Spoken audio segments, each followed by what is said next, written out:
Muslims అంటే ఇప్పుడు మీరు అన్నట్లు ఎంఐఎం, ముస్లిమ్స్ వీళ్ళు ఎప్పుడైనా సరే అధికార పార్టీ ఏది ఉంటే అక్కడ పంచన చేరే పార్టీ లాగానే చూస్తారు.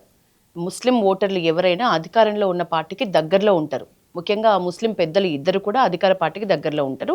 అది మనం జగమెరిగిన సత్యం లాగా. అందులో నేర్చుకోవాల్సింది ఒకటి ఉంది. ఓన్లీ మౌల్వీలు తర్వాత మజ్లిస్ అగ్రనేతలు చెప్పిన క్యాండిడేట్కు ఓటేసే వాళ్ళ సంఖ్య ఇప్పుడు క్రమక్రమంగా 80 నుంచి 60కి 60 నుంచి 40కి పడిపోయింది. ఎందుకంటే యంగ్ ఓటర్స్ ఇప్పుడు ఎక్కువైతున్నారు. వీళ్ళకి అవేం పట్టవు.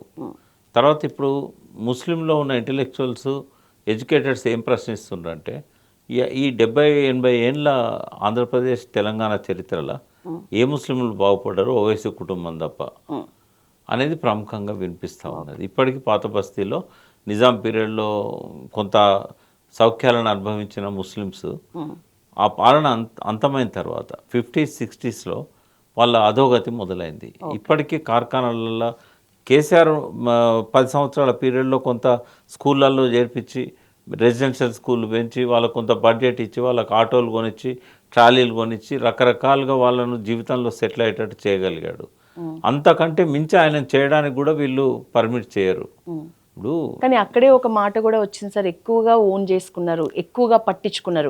అవసరానికి మించి ఎందుకు పట్టించుకుంటారు? రేవంత్ రెడ్డి ఇప్పుడు అవసరానికి మించి ఎందుకు పట్టించుకుంటున్నాడు ఓవైసీని?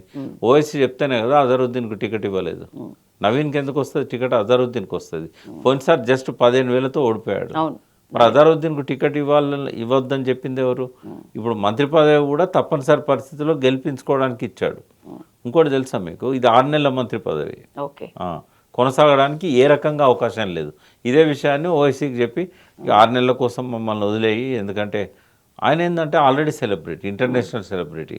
ఆయన రాజకీయాలలో కూడా సెలబ్రిటీ అయితే ఓవైసీ నడవదు. ఇక ఫిరోజును గెలవనీయలేదు కదా, ఆయన వాస్తవం గెలిచిండు. ఆయనే ఒత్తిడి తెచ్చి ఆయన గెలవకుండా ఆపారు. ఆ రోజు 300 ఓటుతో 3,000 ఓటుతోనూ పోయిండని చెప్పేసి.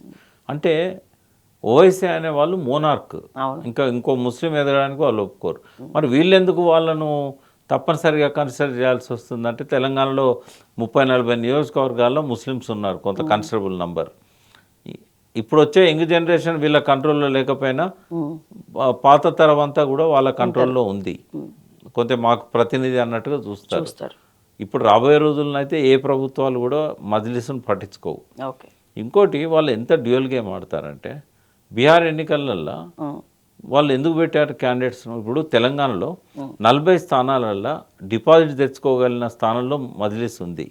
ఎందుకు పోటీ చేయరు? 7 స్థానాల కంటే మించి ఒక్క స్థానానికి కూడా ఎందుకు చేయరు? అంటే వాళ్ళ అవసరాల కోసం అధికార పార్టీతో లాలూచి పడడానికి వాళ్ళ అవసరం. సేమ్ టైం నీకు ఇక్కడనే పట్టదు, బీహార్ ముస్లింల గురించి నీకు పడుతుందా? ఎవరి కోసం? పోనీ నువ్వు నిజంగానే బీహార్ ముస్లింలను నీదికు తెచ్చుకోవాలనుకున్నప్పుడు దేశంలో ఉన్న ముస్లింలు అందరికీ నువ్వు ప్రతినిధిగా ఉండాలి కదా. మరి ఎందుకు పోటీ చేయవు? ఉత్తరప్రదేశ్, బీహార్ని ఎందుకు పెడుతున్నావు?